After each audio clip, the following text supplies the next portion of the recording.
membership tier, the Raclette, where you can get exclusive ASMR videos every month. 1 to 2, it's usually 2. This month we're actually getting 1 extra one. And so yeah, if you wanna join, there's a join button somewhere.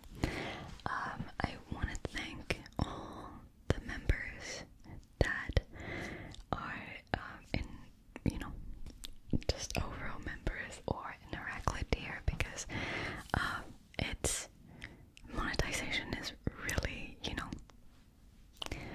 I'm often not monetized because of YouTube. Amazing, amazing checks. So I just want to thank you guys, and I hope that you like the videos that I'm putting out. I'm definitely putting out videos that I want to do on there that usually don't get pushed by the algorithm, and so I put them in this membership, and I'm having fun with it. I'm taking a lot of pleasure making those videos because it's stuff that I don't necessarily, I can't do for my channel. So, but I wish I could be more diverse in my channel. So this is a way for me to add diversity, if it makes sense. The creators are really, really restricted by the algorithm, so this is a way for me to add,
my writing to Tolkien because it has nothing to do. Obviously, I am, you know, a tenth of what he is, but the story itself is more on the side of Lord of the Rings. If you like World of Warcraft, it's totally up your alley. It's just, yeah, it's not so much into like modern fantasy that you see a lot.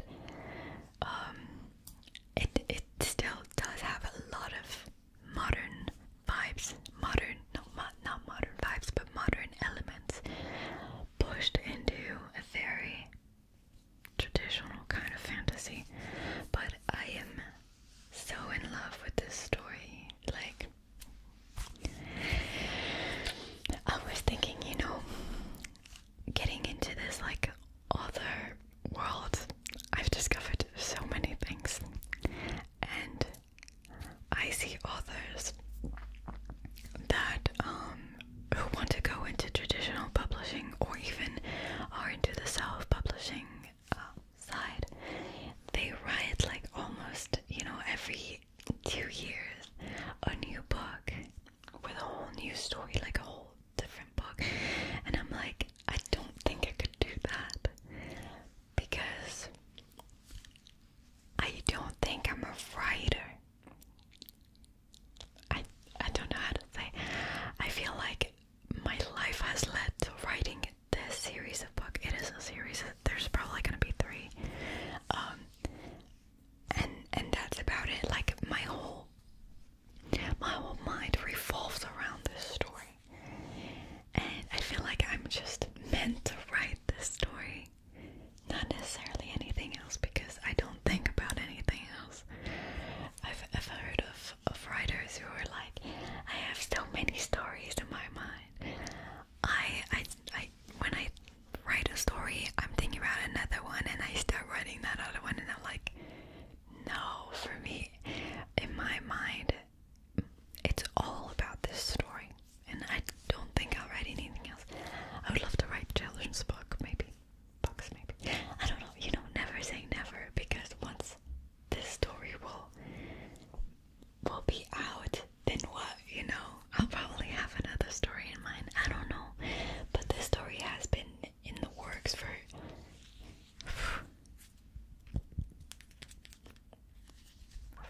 5, 6 years. I don't know.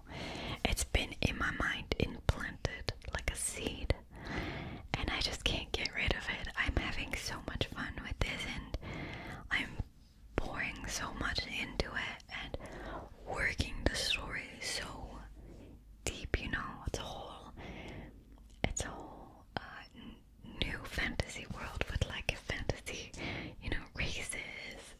If you enjoy that, that's definitely something you can find in my book. And then the main character is not what you would usually find of, you know, I think modern fantasy centers the stories around like teenager girls who are normal, and then they suddenly acquire some kind of power or whatever. This one is very different.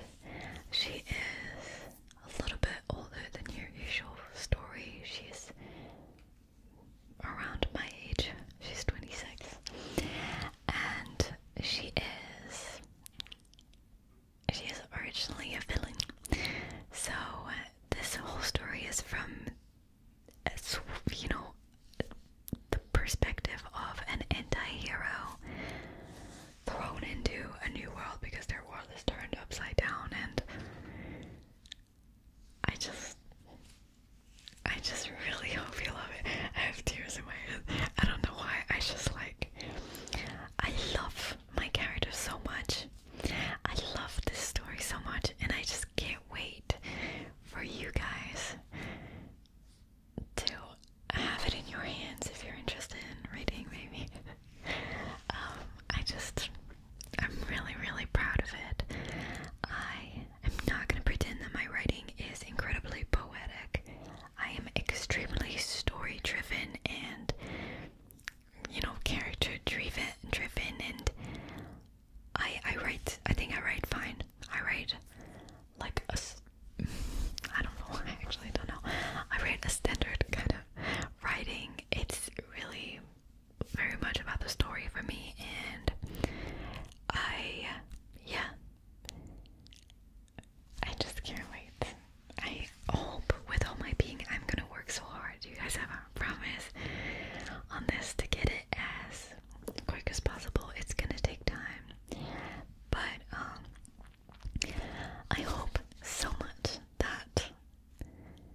Noble one day. But if it doesn't get to be there, it's okay.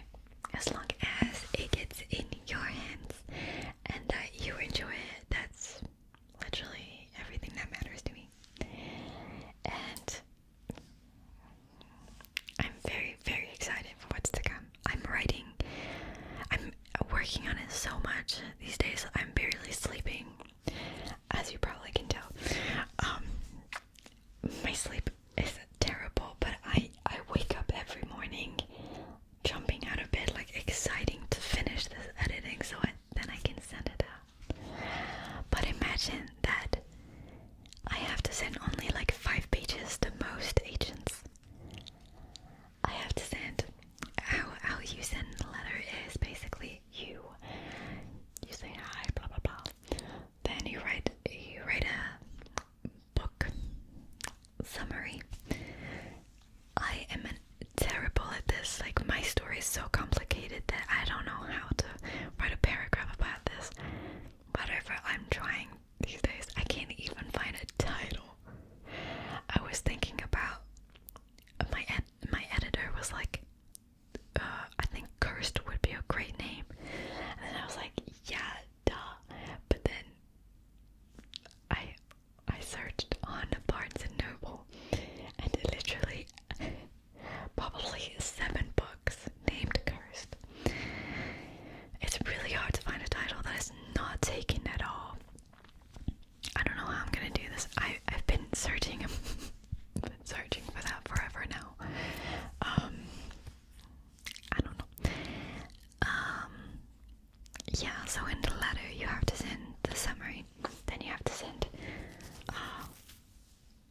5 pages, and I'm like, based on this, they have to like my book enough to request the whole book.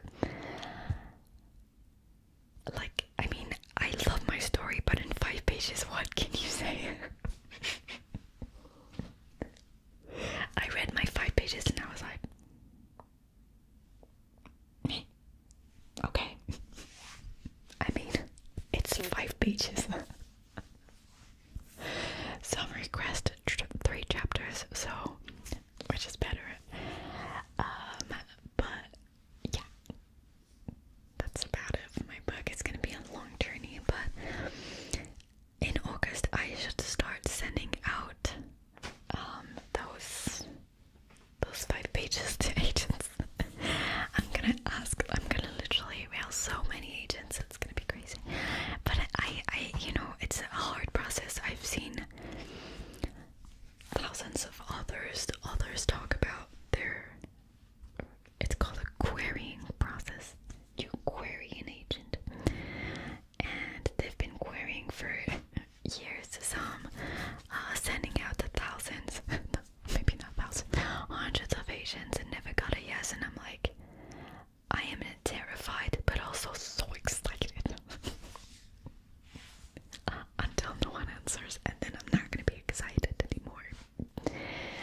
But yeah, that's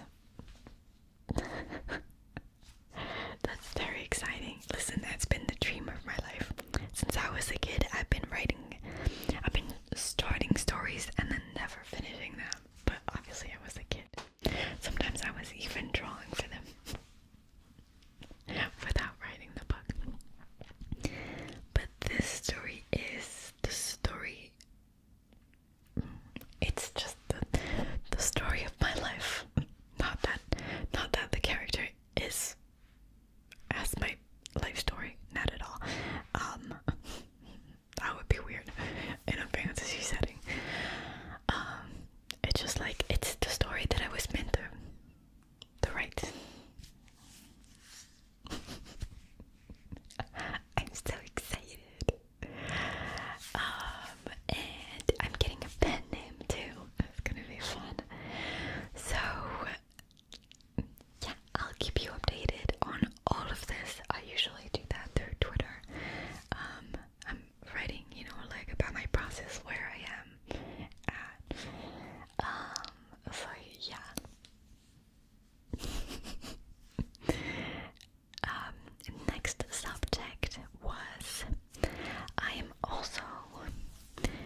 juggling.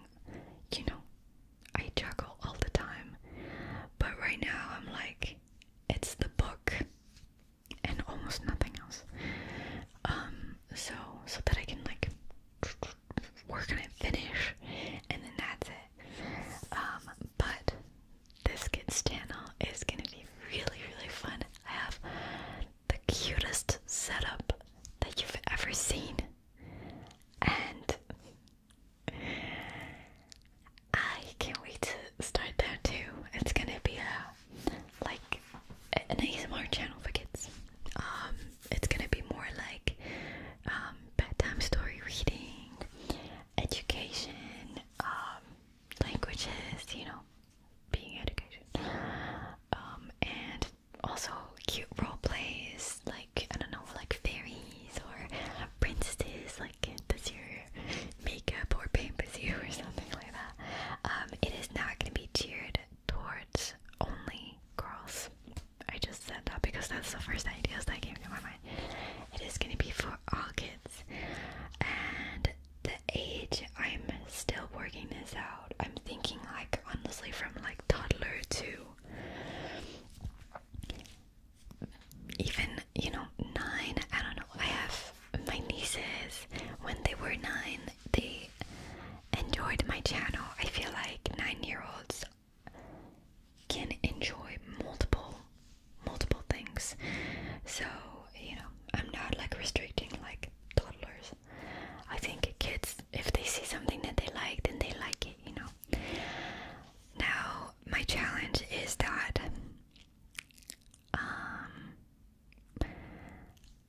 you can't apply to be on the kids channel, which is annoying because being on the kids channel, like parents, if I were a parent, and I know that a lot of parents do that, they only give access to their kids to the YouTube channel, to the YouTube Kids channel, to the YouTube Kids app.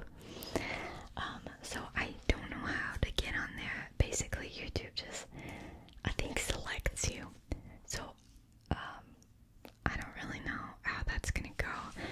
But anyway, my videos will be available on YouTube anyway.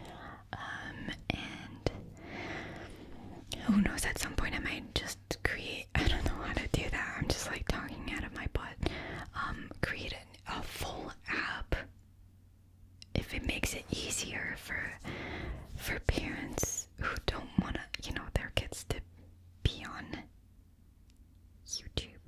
Or you can create a whole channel for your kid on YouTube and just, I don't know, you know, this is a whole new world.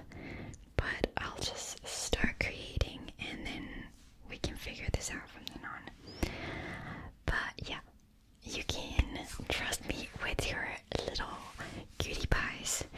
I will take care of them on my channel, and it's gonna be the most wholesome little channel, and it's gonna be full of colors. I'm really, really, really wanting this to be very colorful and very relaxing for your kids. So if, you know, you have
I didn't know that I was like this, but he was like, you are so enthusiastic about the littlest things. And it can be like, you know, I don't know, like a little piece of food or like something that we're doing or something that's not even exciting, but I'm just like, I don't know. I didn't know I was like this, but apparently I am, and I think that's a good thing. I don't know. You know, life is. I always say life is extremely short, and it just passes by like this, and we don't realize it. And I think it's so important to be, you know, like excited about the littlest things. I don't know. I feel like the guy in Friends that Phoebe dated, and that is overly enthusiastic, and everyone is like, "Stop it!" But no, I'm just like, I just put my little sprinkle of like fairy dust on things and make things exciting. I don't know. I have no idea why I do that, but I don't know. I don't know, but it makes me excited for things to come in the future all the time, and I think that's a good thing. Anyway, oh my god, it's been almost 30 minutes, guys. I've held your arms like this for 30 minutes. And you guys are like,